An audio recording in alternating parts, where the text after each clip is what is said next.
Hi, this is Malonb or Malonb from Facebook or Malonb Shop.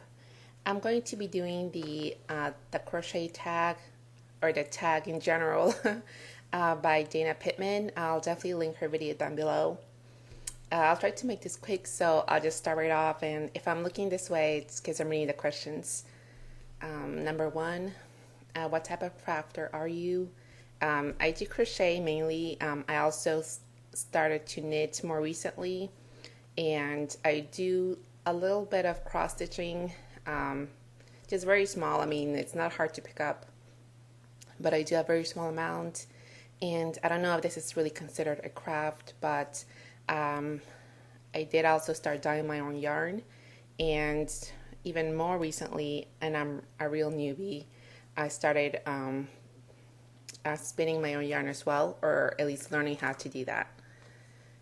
What is your favorite type of project? I do like small projects and big projects. I think what matters more to me is how much I like what I'm making. I think the more I like it, the faster it usually goes, the faster I want to get it done. But I think the largest project I've made so far was a blanket, a crochet blanket, and it took me almost 6 months to do, because one, I was lazy, and also because it just killed my arm every time I did it. I couldn't get past maybe a couple of rows at a time, and with all the other stuff I was making, and my arm just almost died. So, okay, number two, and number three. How did you learn to crochet or knit? From my grandma. Well, crochet from my grandma when I was around 5 or 6. I picked it up. The real basics. We used to make clothes for my Barbies, and then I left it alone for years until maybe 5 or so years ago.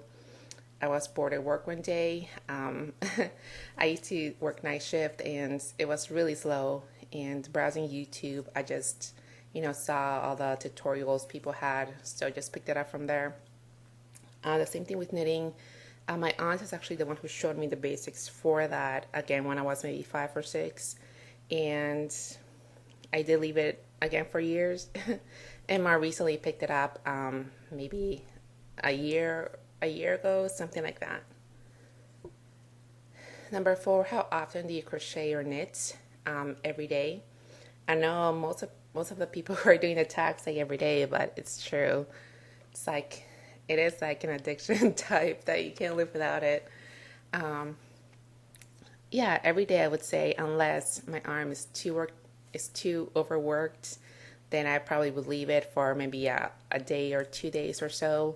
But at the same time, even if I'm not actually crocheting or knitting, I'm usually doing something yarn related. Again, either the dyeing or the spinning, or if I have to, turn hanks into cakes or balls or whatever, I'm usually always doing something yarn related. Number five, what do you love most about crochet or knitting or your craft? What I love most about it is that you can express yourself.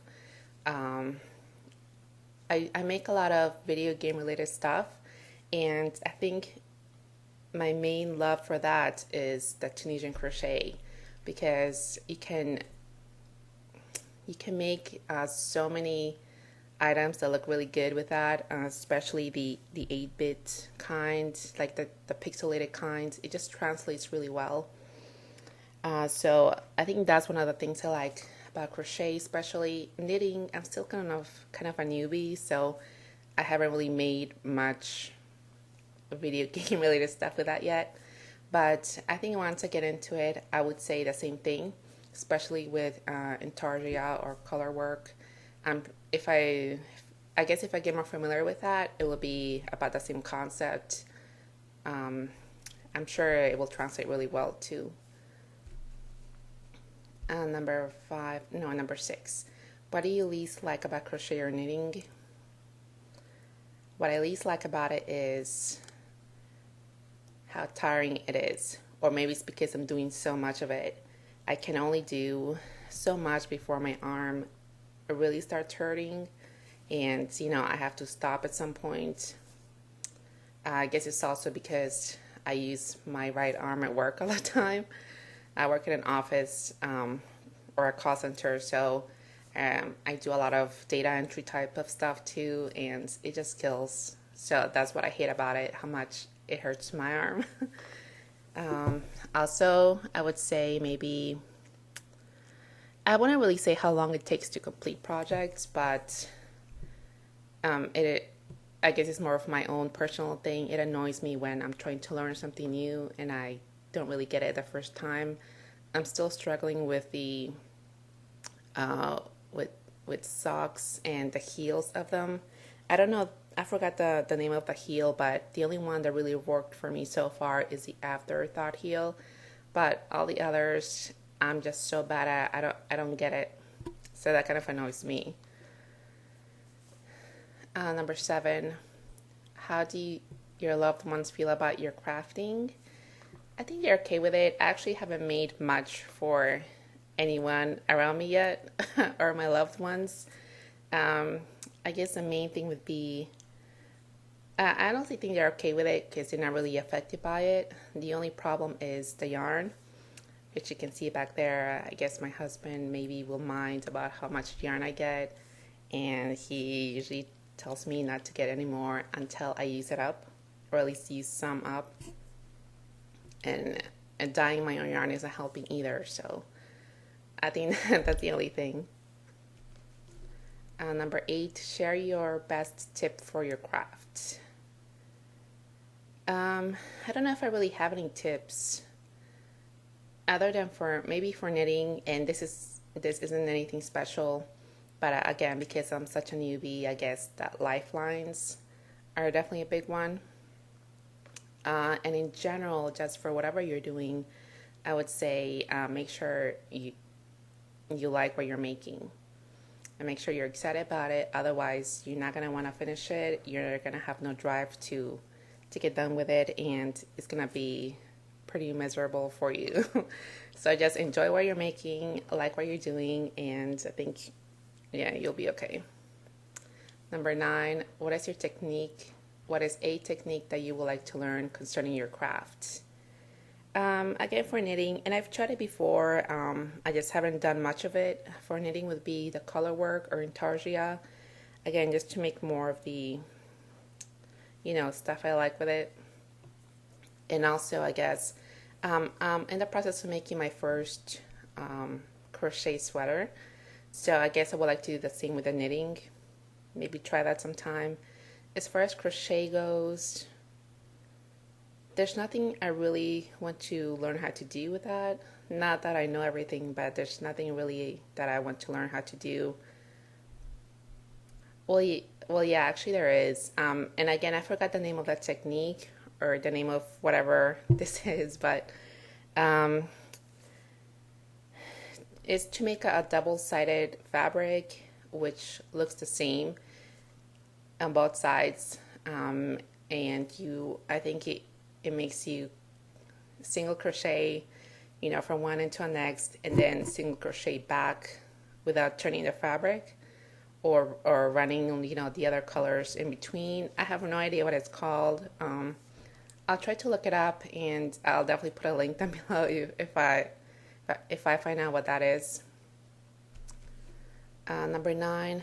Oh no, I did that one.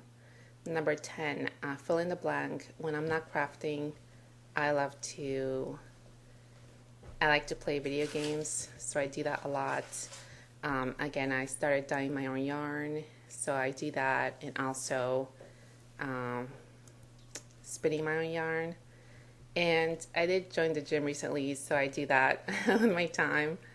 I also did get Netflix. Not recently. I've had it for a while, but that is actually one of the things I like to do either while I'm not crafting or while while I'm crafting. I like Netflix a lot. Sorry, I had to say goodbye to my husband. He was leaving for work. Okay, I told you number 10, what I like to do when I'm not crafting. 11, tell us about 5 other yarn crafters you subscribe to on YouTube. Let's see. I actually was thinking about this since I saw the tag yesterday. I was actually thinking about it, and I can't really tell you five specific ones because I wanted to list those that I learned from or those that really helped me get back into, the crochet and knitting. Uh, I only came up with two, which would be um, Crochet Geek. I forgot her name, but I think she changed her name to Crochet Geek later on. I'm not very sure about that. Um, but she's one of the people I learned a lot from while starting the crochet stuff, especially. So she was one of my first go-to people, and also Mikey Smale. I actually don't know if he has that channel anymore, honestly, because I know he also later on joined up with the crochet crowd. So I don't know if they just took over his stuff or something. But he's also he was one of my go-to people for crochet. So I did want to mention them. Um, as far as knitting goes, I actually didn't go to anyone specifically. I just browsed, so I don't really have any names for that. Um, and not to say that I didn't or I don't find anybody else inspiring. I do find everyone else inspiring, especially those that show what they make. And that really inspires me a lot to either try new things or, just keep doing what I like. So just to fill in the gap there, and I know, I'm sorry, Dana, if this is kind of cheating. I know you, you did this too, so hopefully it's okay. I do want to put the cast of crew in there because all the people that post the videos, again, of what they make, I really find that inspiring for me. So I don't know if I will put all their information here, but you can just go check out one of my cast of crew videos, and you can take a look at the description box. All their links should be there as well. All you guys do a great job, and don't stop making videos. Let's see, the last one I think is number 12. It says, fill in the blank, I craft when I am. I craft when I am alive. I can craft anytime. Sometimes when I'm really excited about making or finishing something up, I take it with me everywhere. I don't usually do that just because, usually I drive myself, so can't really craft while driving anyway. I don't really go places where I have the time to craft, like work. Although sometimes I do take stuff because it does get slow, for 15 minutes here and there sometimes. But yeah, when I'm really excited, I do take stuff with me, especially when I'm going out with, someone else and I'm not the one driving. I definitely like to do that in the car. And I think that's it. I mean, I craft whenever I can. It doesn't matter if I'm mad or sad or anything. I think that's the last question. I will have the links below. Again, I don't know if Mikey Smale still has a channel, but if not, I'll probably just link down his the one he has with the crochet crowd, I guess. I will be putting this as a video response for Dana Pittman's tag, and I tag all of you guys if you hadn't done so already. And do make your video as a video response for Dana's tag as well. Other than that, that's it for now, and I'll see you guys next time. Bye.